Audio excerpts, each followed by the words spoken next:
Gulliver was a curious traveler with a heart full of adventure. He longed to see lands beyond the horizon, to explore the unknown. One day, his ship set sail on a grand voyage, but fate had other plans.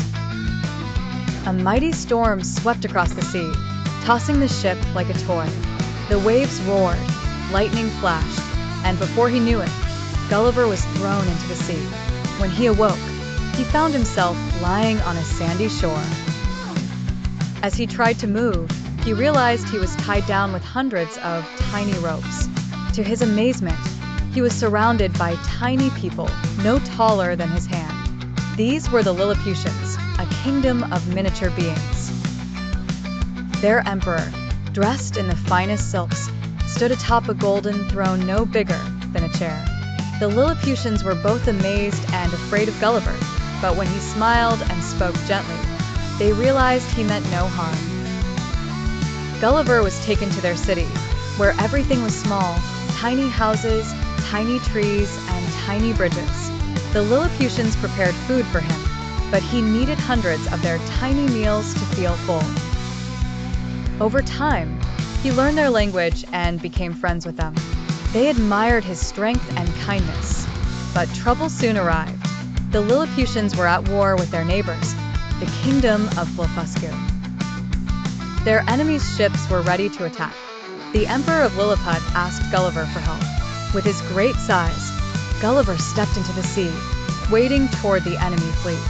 The tiny soldiers fired arrows at him. The arrows felt like mere pinpricks. He grabbed the ships and pulled them away, saving Lilliput from war. The emperor was delighted, but not everyone was happy.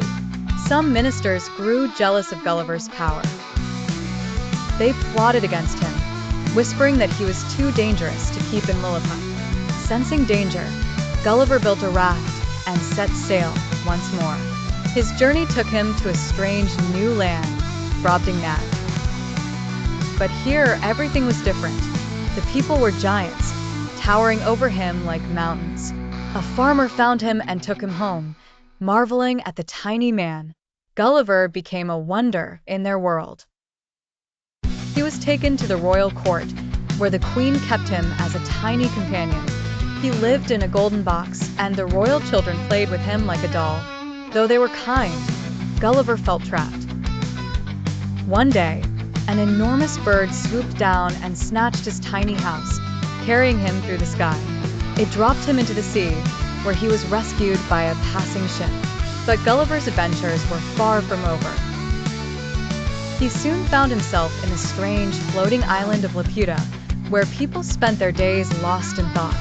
The scholars there were so obsessed with studying the stars and creating odd inventions. Gulliver visited their grand city, but soon realized their strange ways were not for him.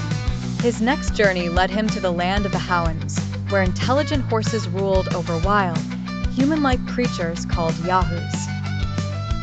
The noble horses were wise and gentle, while the yahoos were foolish and savage. Gulliver admired the Howans and wished to stay with them forever. But when they saw that he was more like a yahoo, they asked him to leave. Heartbroken, Gulliver set sail once more. After many adventures, he finally returned home. But he was no longer the same man who had set out on his journey. He had seen tiny kingdoms, giant lands, floating islands, and talking horses.